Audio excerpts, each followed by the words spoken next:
years after the attacks on America, Arab Americans are reflecting on the tragedy of that day and what followed. Channel 7's Joanne Purdon has more now from Dearborn. It's lunchtime at Amani's in Dearborn.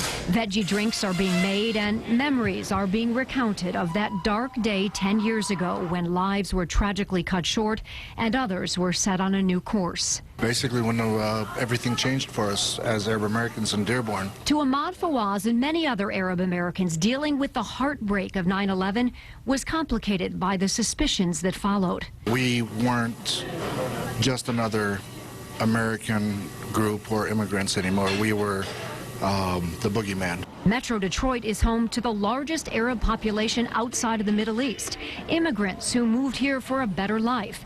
Others born and raised here. So people responded with outward displays of loyalty, wearing flags, putting flags on their businesses, doing things to prove their loyalty. And even now, 10 years later, some still feel that need. When I get on an airplane, I find myself really smiling, because I want them to see my smile, not my scarf. Najab Bazi is Muslim. Just over 40% of Arab Americans in our area are. The challenges post 9/11 have been perhaps even greater for them. We were dealing with something that was not, despite what this country thinks, was not a Muslim thing. We were dealing with someone and something that just breeded hatred. Imam Hassan Kaswini leads the Islamic Center of America, the largest mosque in the United States. Out of respect for religious custom, I covered my head during a recent visit to talk to him about Islam post 9/11. The anti-Islamic sentiment in this country has been rising. He points to the recent Pew poll that shows in part that in 2005, 4 years after the attacks, 41% of people had a favorable opinion of Islam.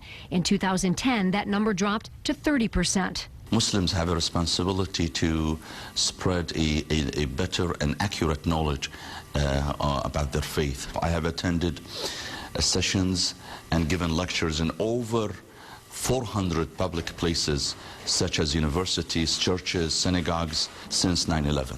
It's a dialogue seemingly going on everywhere. People reaching out to Arab Americans to find out more about them. Once they start talking to us, they see we're just like everyone else. After 9/11, donations to charities in the Middle East were suddenly suspect. As a result, charity was diverted here. Mosques were built and places like the Arab American National Museum were opened. What we're trying to do is to dispel stereotypes about our community, trying to preserve its history, and involve the community in telling its story. We will have arrived in our country as Americans when what's in my head is as important as what's on my head. Najah's humanitarian organization is holding a walk tomorrow morning in honor of the victims and families of 9/11.